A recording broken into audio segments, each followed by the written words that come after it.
Hello, everybody. Welcome to a new episode of the Follow Your Passion podcast. Let me introduce my guest of today. Her name is Tiffany Grant.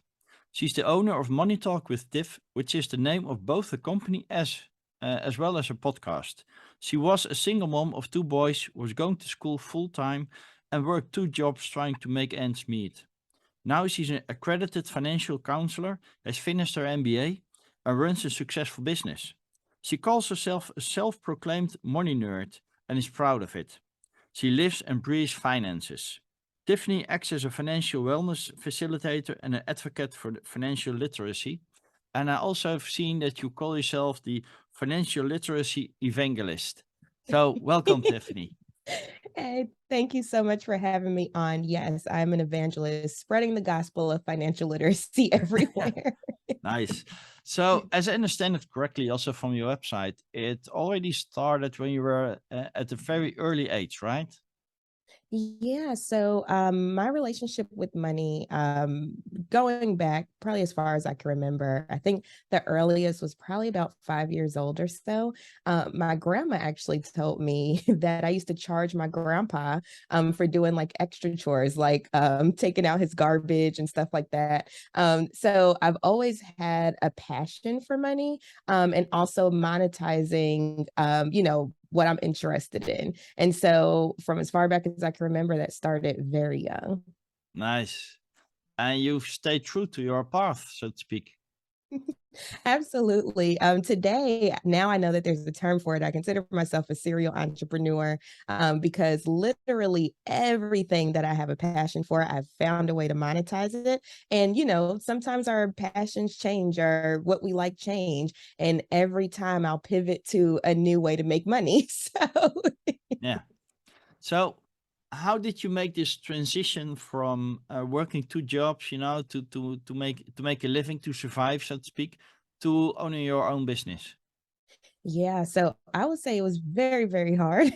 When you was reading my bio, I was almost in tears. I was like, oh my gosh, like I have come a long way. And sometimes you don't realize that when you're in the thick of it. But looking back, it was a very difficult time. I've been a single mom since I had my first son when I was 18. And ever since then, going through school, working two jobs at times that were only making like $10 or so an hour. And so just trying to figure out you know, how to optimize my money so that way I can make a way for me and my kids. And I will tell you, so during that time, I was living off of tax refund checks, student refund checks. Like I would get my refund checks and pay up my rent for at least, how far I can go because I was Mhm. like, at least we can have a roof over our head if nothing else. So, during that time, it was very boots on the ground. Sometimes going further than working two jobs, I would do Uber and Lyft. I would still do other side hustles. And during all of that, I realized that I had paid off like $50,000 in debt. So not only was I making ends meet, but I was also making enough extra money and paying that debt off because that was my sole purpose in life at that time. I was like, oh my gosh, I have to get rid of this stuff. I hate it. It feels like a cloud over my head. And so, what's the fastest way possible I can do this?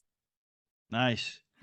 Um, so what would you say that your relation to money is?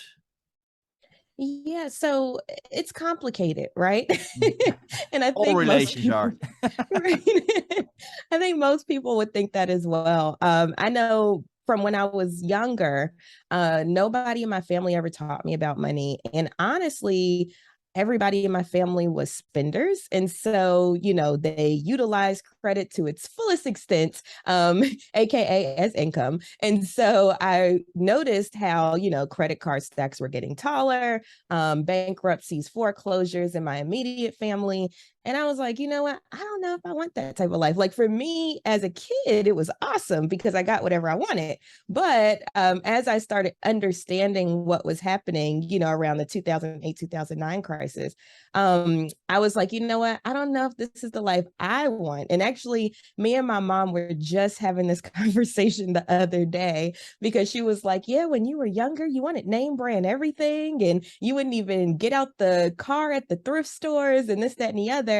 And then she said, look at you now. She was like, once you had your own kids, now I promise you, everything we wear is either thrift or on sale. So it's like, as you understand how money works, which I started doing, then you start looking at things a little bit different. And I want to say the big pivotal moment as far as like where clothes and stuff were concerned was when I started working at a thrift store. And then I noticed that this is where all the doctors and lawyers and people that were really well off in my city were coming to shop. And I was like, interesting. So then that kind of opened my mind to actually shopping there. And then now I'm like, that's the only thing that I do is thrift and buy off the clearance rack. Yeah. Well, it's um one of my coaches sometimes said that um if you could buy an island, buy a house at the lake. If you can buy your own plane, fly first class. If you could buy a Ferrari, drive a Mercedes. And I think that's actually a wise lesson. Yes, absolutely. I'm so glad you said that because a lot of what happens sometimes is what we call lifestyle creep, right? So as you make more money, your lifestyle starts going up. So, you start spending more on different things and so on and so forth. And honestly, that has been my biggest secret over the years. Not really a secret because I talk about it, but that has been one of my biggest tips, we'll say it that way, over the years is to not allow lifestyle creep to creep in. So I live the exact same way I did when I was struggling, even to this day. And it's not because, I don't have the money to do things. I do. It's just that I would rather put my money towards things that I deem as important to me. So, like, for instance, for the whole month almost of August, I was traveling. I think I was only, when I looked at the calendar, I think I was only at home maybe 10 days out of the entire month. And I was like, that was money well spent for me. Technology is money well spent for me. And so I tell people all the time, you don't have to guilt yourself into, budgeting and all that stuff. As long as you are spending your money on what's important to you, then all is well. And when I work with my clients and they first start working with me, they're like, oh my gosh, I have a meeting with Tiffany. Oh, she's going to kill me. It's like this anxiety thing. And I'm like, don't never feel like that, because the only thing I'm going to ask you is, okay, where are we pulling it from? We all have finite resources, right? And so some of us have infinite, don't get me wrong, but most of us have finite resources. So if you spend on something, that's fine. But now you have to figure out, where is that additional money going to come from? So that's really the key to being successful in, having your financial goals, paying off debt, whatever they may be, is making sure that everything balances out and you know where you're going. Nice. So if you look at the financial world, there's a difference between spending and investing, of course. Mhm. And a lot of hypes around building passive income. So what's your view on passive income? Because it's never as passive as people say it is, or try to make you believe it is. Absolutely. So, okay. So I'll say this. When it comes to passive income, right? And let's do air quotes passive. A lot of times, even if you get it to the point where it starts making you money and you really don't have to do anything, it's going to take time to build up to that point. So a lot of people look at me and they're like, oh, Tiffany, she has passive income and all this stuff.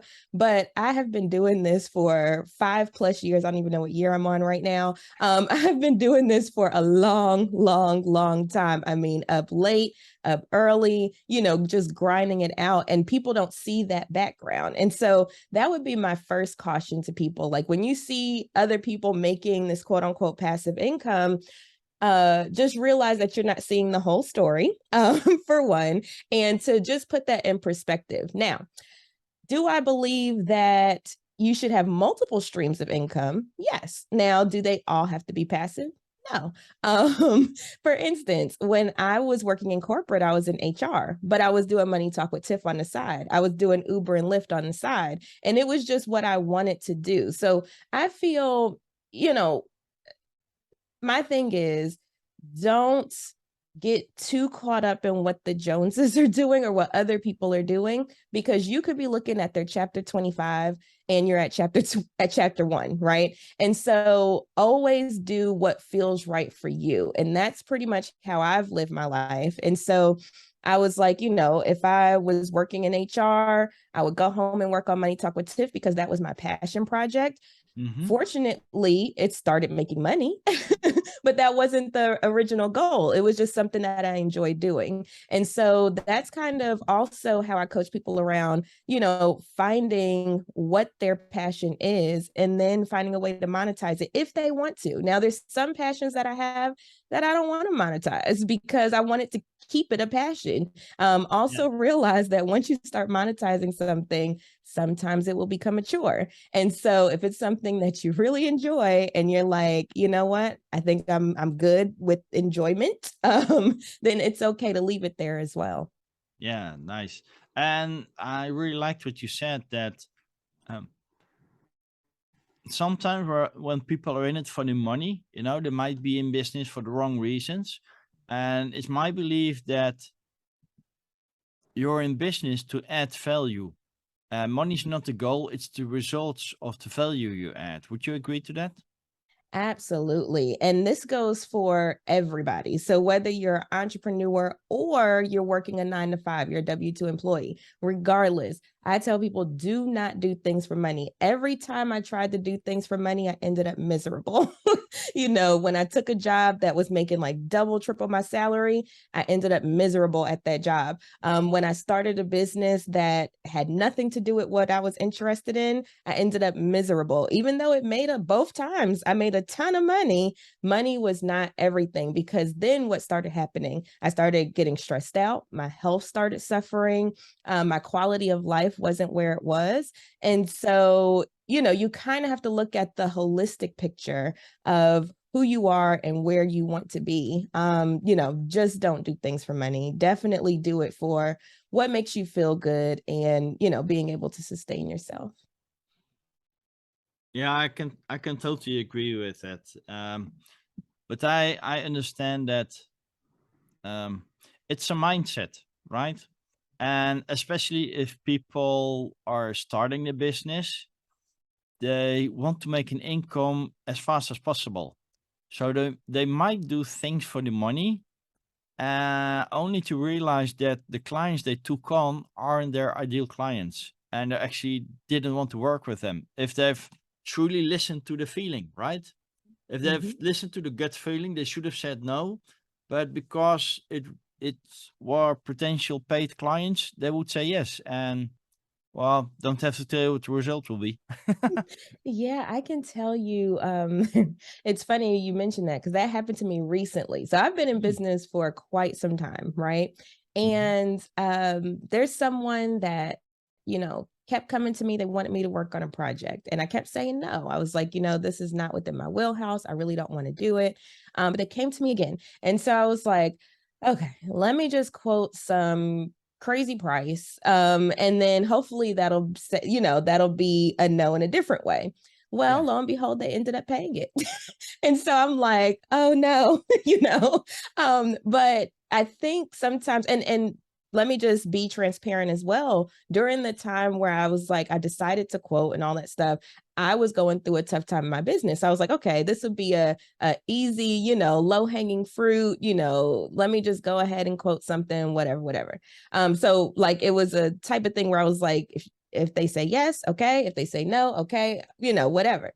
So they ended up saying yes, and I did not want to do the project Mm, at all. And it ended up being cloud over my head for until it was completed, because I was, every morning I would wake up, I'm like, oh, I got to do this, oh, I got to do that. So it wasn't fun anymore. It kind of took the fun out of what I do. So always be aware with that. Even if you are a seasoned entrepreneur or business owner or what have you, it's okay to say no and stick to your guns. Even if they're family, friends, whomever. If it's something that does not agree with what you have going on or your passions or where you plan to go with your business, it is okay to say no. And I just learned that lesson again. Sometimes you need to remember things again. Absolutely, absolutely. Yeah, They say only a fool thinks they know everything. So exactly. Right. So, with your money mindset, and you've got currently you got two teenage boys, I think. so I have one son that's 13 and one that's 8. Ah, do you already? Well, training is a hard word, but do you already share your knowledge and work on the money mindset as well? Absolutely. Because, that is something that wasn't given to me when I was growing up. And, come to find out, on one side of my family, they were real estate moguls. And I'm like, if somebody would have said something, maybe I could have learned, from that side of the family before, people passed away or health started deteriorating or what have you. And so now, for instance, with my oldest son, I had him on one of my lives recently, just saying like what types of things he has learned, over the years or what have you. And because he turned 13 this year, one of his, I guess, pathways to adulthood was I allowed him to open up a checking account and get a debit card. And so he was able to put his money into that account. But I was like, but you can't just go willy-nilly. You have to create a budget to, figure out how you're going to spend that money. Because of course, with kids, and a lot of times with adults too, if you're not aware, you'll start spending money before you even get it, right? So in his head, he's like, oh, I want to get this, I want to pre-order this game, I want to do that, I want to do that. And I'm like, well, you only have $100. So, you kind of have to figure out where you want to put that money, or if you want to save some and get a bigger ticket item later, so I have my kids walk through those things. When they're younger, I start them off with the spend, save, and giveaway. So, for instance, anytime they get money in, so like maybe for birthdays, Christmas, what have you, maybe a stranger on the street, give them $1, whatever. They have to put money in each of those categories. Why? Because it teaches them you can't spend everything. You have to save some, and it's okay to give away some of your money. It's okay to donate, so those are the three quote unquote envelopes that, as they're growing up, I would say I started that probably around 4-ish. When they're like 4 and a little and older, they have to put at least something into each one. Now, I don't dictate what goes into where, because that's completely their decision. So, one of my sons, he's a spender. So he's like, all right, I'm gonna go ahead and put 10 cents in the giveaway, and then the rest is mine now. But I give them that autonomy to make those decisions themselves. They just know that they have to put something in each one. Nice, nice. And I recognize with my own boys as well. I remember when they were at, I think the last class of the primary school, right? And they wanted a mobile phone, but we already gave them a mobile phone. But it was one of those phones that you could drop from 3 meters down without it hurting. It was waterproof, and you could call with it and send SMS messages, right? Short messages. But that wasn't the smartphone they had in mind, because you couldn't put WhatsApp on it, play games and stuff. And they wanted that. So I said, well, you got a phone, you can call, we can call you. So that's fine. If you want something more, you have to work for it. So that's when they had to sign up for distributing newspapers, and advertisement folders from companies. So they could pay for a subscription with a smartphone. My oldest one did. He already had a smartphone in mind that he wanted to have. My youngest one, he was looking at my old phone, and he said, when you're buying a new one, I want your old phone. So he he was a bit more effective, I would say. But that's how they learned also to you can't spend money you don't have, right? And Absolutely. the youngest one loves to cook, and he's making dinner once a week. Aw. So we're giving him a budget of, let's say, 15 euros. So currently it's around $15 as well. Mhm. And he has to buy some groceries Aw. and make money for the four of us. What he also does is he's looking in the closets to see what's already available, so you don't have to buy it. Mm. So he's actually smart thinking about that, and but that's how they learn, and that's how they grow. And you want them to become independent, that they can take care of themselves. And that's Right. yeah, I think that's also what you're doing, with the saving and the spending and charity. I think the charity is very great that you already put it in there on an early age, Mhm. because um people also believe that if you're giving, then it will return to you, Absolutely. and that's the beauty of it.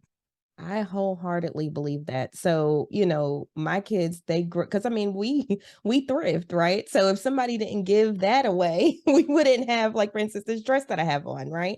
And so, like, with my kids, ever since they were young, anytime they grow out of stuff, we have giveaway bags by the door. So, if you can't fit something, go ahead and put in the giveaway bag. If it's a toy that you don't play with, go ahead and put in the giveaway bag. And we donate all the time. It's so very important, because also I believe that money is an energy exchange. And Hmm. so, in order to keep that flow going, you have to keep exchanging energy. You can't hoard it all because then it's not going to come back to you.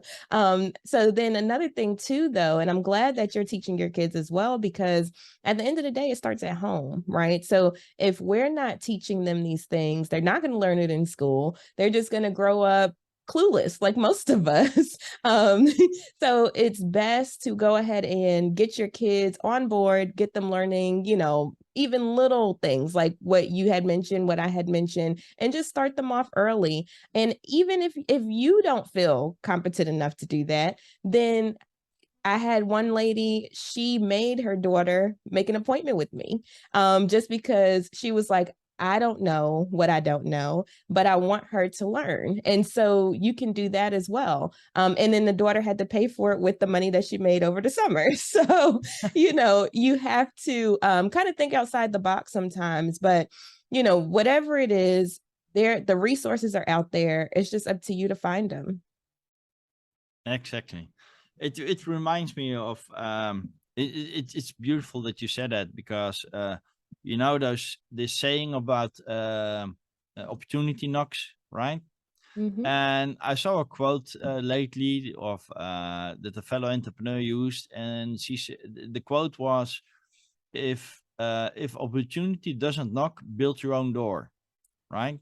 Hmm. And I didn't hear it before, so but it didn't resonate with me. So I thought, it should actually be, if opportunity doesn't knock, remove your earplugs, because I think opportunities are everywhere, just like you said.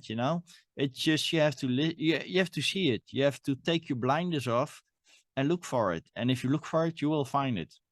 Absolutely, absolutely. I have so many conversations on a daily basis because my mind is always thinking about business, right? Hmm. So, I could just be talking to somebody, random conversation. I'm like, have you thought about, did you know that you can make money doing that? That type of thing. Yeah. And it's all around us. We just don't see it or we don't hear it. And sometimes if you don't, it might take somebody that is specialized in doing that in order to see it for you. Like, I will tell you, what had changed my career when I was, working my way up the corporate ladder was Hmm. hiring a coach. That changed my whole trajectory because she saw things in a different way than I saw things. And that's what made me move up as quick as I did, because had I been left to my own devices, I don't think I would be where I am now, Yeah. you know? Well, we don't see our own blind spots. Mhm. Sometimes all that it is needed is to mirror what you're saying. Absolutely. And that's the beauty of it. Yeah. But it's would you also say that besides all financial investments, that the best investment you can make is in yourself? Absolutely. Absolutely. I'm also a nerd, so full disclosure, but I believe in educating yourself as much as possible. The reason I became an expert in money was because I immersed myself in magazines and podcasts and blogs and social media where people were, posting about different things. Like, that's how I learned all of this stuff for the most part. And then I just got some of the book knowledge, not too long ago in the grand scheme of things. So it's like, is so much information out there. We are in the age of information. So if there's something, Yeah. anything that you're curious about, you can go out there and find it. It's out there. You just have Yeah. to be the one to find it. Yeah. It's I was already thinking about how a brand became a word, because nowadays we just say you can just Google it, right? So do you also keep up with all those latest trends, like the cryptocurrencies, the NFTs, the Forex, stuff like that?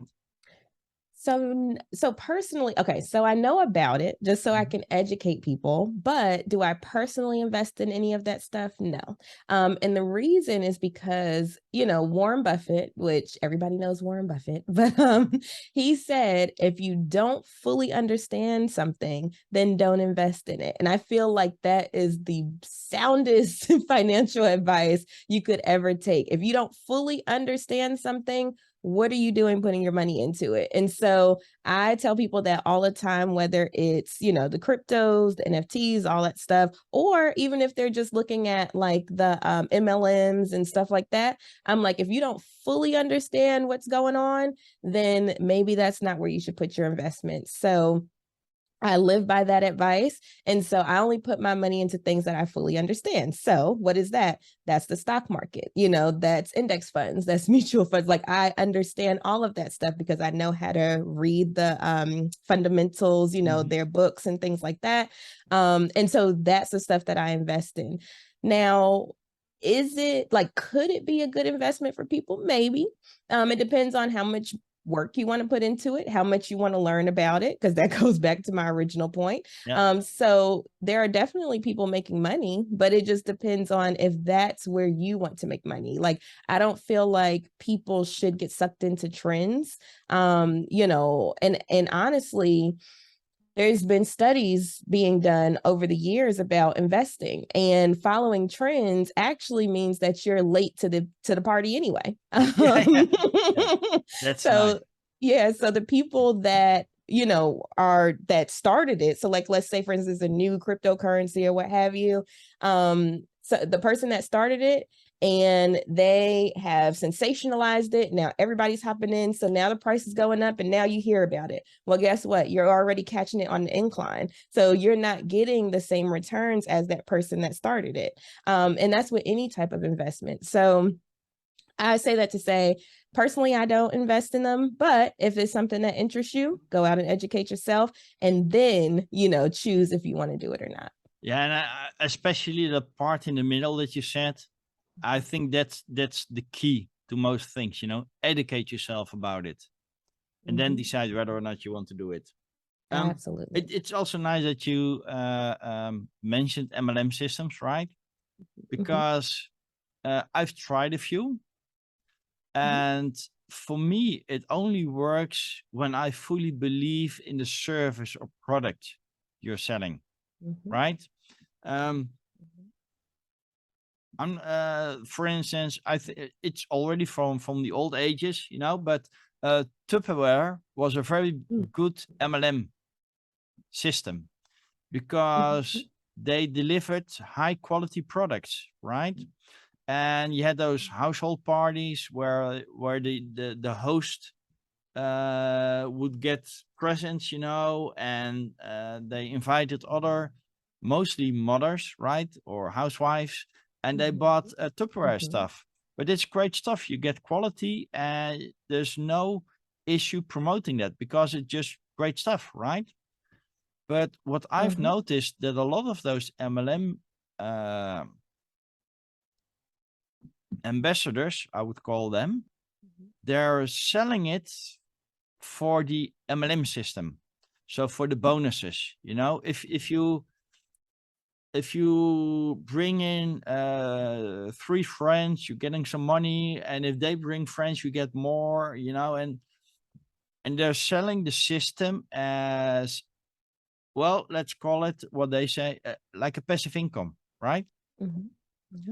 But in my opinion, if you sell it like that, it becomes like a pyramid scheme, right? And I can only promote an MLM system if the people that get in don't need to get other people in, right? If you're a big fan of, let's take Tupperware again, right? And if you buy Tupperware and you're so enthused about the product that you promote it to your friends, you should use Tupperware. It's great, and that's great if they can only buy it. But don't say, you should become an ambassador and sell Tupperware, and if you make other ambassadors, you're getting money. And that nowadays, that at least in the Netherlands, I see that there's a trend that people are selling the MLM system instead of the service or the product. Absolutely. And so when when people come to me and they're like, oh, Tiffany, what do you think about this MLM or what have you? One of my biggest tips is to ask for the income disclosure statement. All of them have to give it to you, at least if they're regulated by the US. And usually in that income disclosure statement, you can see how much people are really making because it has to be accurate numbers. And so a lot of times you'll see, because, you'll go to the meetings or what have you in the presentations and they really sensationalize things. But then when you get that document, you're like, oh, wait a minute, that's only like the 0.01% of people that do this. So definitely check that out as part of your research. And then also just to tag on to your point, I have a good example. One of my friends, she's in a health and wellness one. Now, she doesn't really promote it. Honestly, she says she just got it because she uses the products and she wanted the discount. And so there's nothing wrong with MLMs and stuff as long as you're doing them correctly, as long as you're utilizing them correctly, because nobody likes to be harassed. First of all, I don't know if I'm speaking for myself, but when people are like, oh, you should try, please join, and I'm just like, this is not it. And so like, for instance, if you're using it for the discount, cool. I'm all about a discount. Or if you're like, if you have clients that come to you and they're like, oh, I know you're ambassador, I want to buy from you. Cool. But like you were saying, when it comes to recruiting people and stuff like that,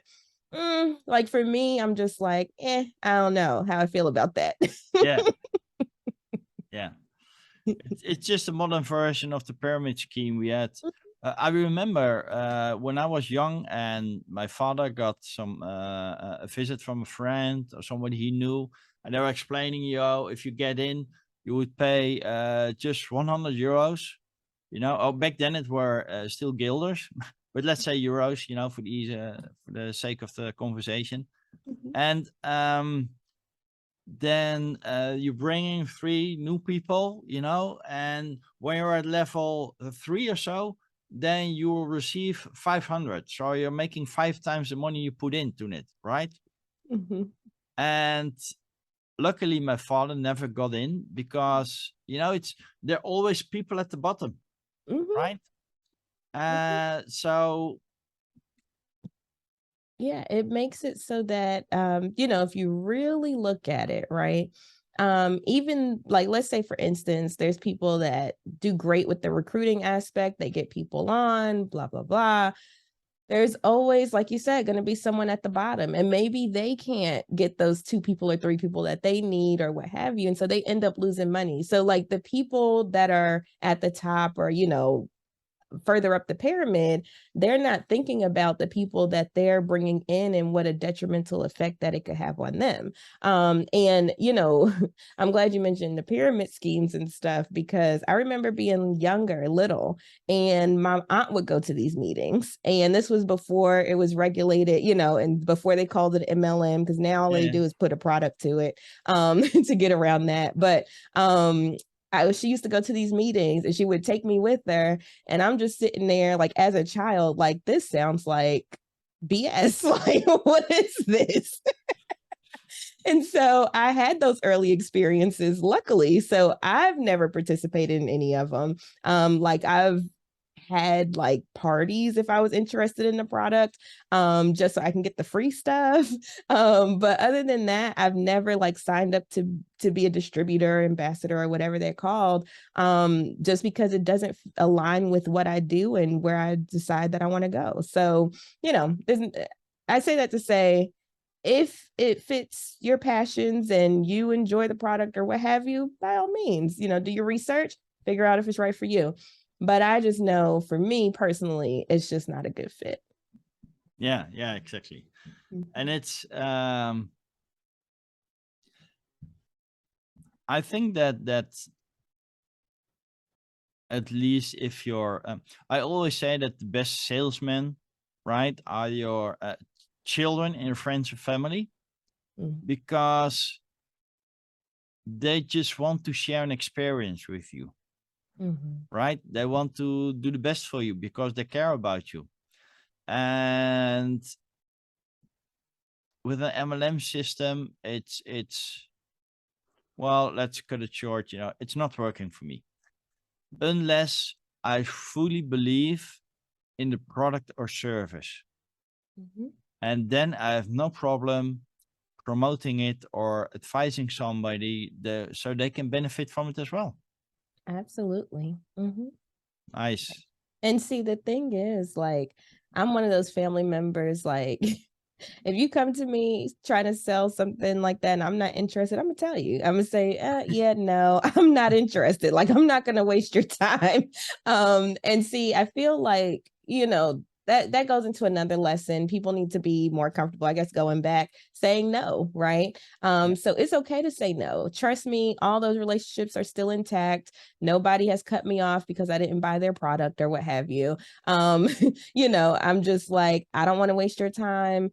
I don't want my time to be wasted. I'm not interested, but I will support you in other ways. And so that's usually how I handle those types of things. Perfect. So, hearing your talk, I would say a lot of people would need your services. I agree. So, how do you get your clients? Is it word of mouth, or how does it work for you? Yeah. So originally, when I started the business, it was mainly social media. So I love digital marketing. I actually started a firm doing that. So if people are interested in digital marketing services, I can help you. But that's how I started and built my business. Now it's more word of mouth. So when I get speaking engagements or new clients or anything like that, a lot of it is referrals. And so I make sure that I do a good job for the people that trust me.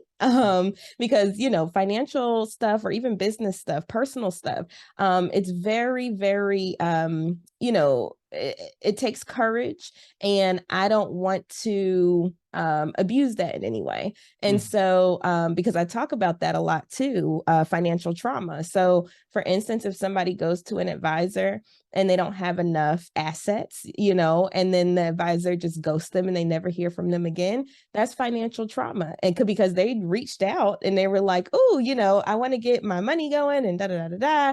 And then they realize, oh, wait, am I not good enough? So I don't want to be that financial trauma to people. So I always treat my clients, just like we're talking now. And everything comes from referrals for the most part now. Nice. Nice. I'm afraid we could talk hours about money and how it works and how to make it and deal with it. If you could share one last tip or little piece of wisdom with the audience, what would it be, Tiffany? Yeah. So one of the quotes that I live by is everything you've ever wanted is on the other side of fear. Right. And so at the end of the day, like that's how I live my life. So I do a lot of what other people might consider risky things, when I quit my full-time job or, I bought a house as a single mom, whatever. But I said, my thing is if I'm really scared of something, it might be the best thing that ever happened to me. And if it's not, then maybe it's a lesson that I needed to learn. So my thing is, whenever you encounter fear, step over it. Just take the courage and step over it because it could be the best thing that ever happened to you. So that's kind of how I live my life. And I also have another saying, instead of ready, aim, fire, it's ready, fire, aim. It's usually how I'll get ready enough, but I don't do too much analysis paralysis because that can happen as well. When you get too far in the weeds, I want to research everything. Nothing is ever going to be perfect. You have to put it out there in order for it to thrive, in order for you to learn what you need to learn. So all of that to say, step over fear, get it out there, whatever it is. Nice. Great advice. I can truly resonate with that. So if people want to know more about you, Tiffany, or get in touch with you, how can you do that? Absolutely. So my home base is moneytalkwitht.com. You can find everything about me there. You can also find me on all the social media platforms because I told you I'm a junkie. And that's at Money Talk with T. So I'm on Facebook, Instagram, Twitter, TikTok, LinkedIn, just literally everywhere. And if you don't see me somewhere, let me know so I can make a profile. But that's how you can get in contact with me.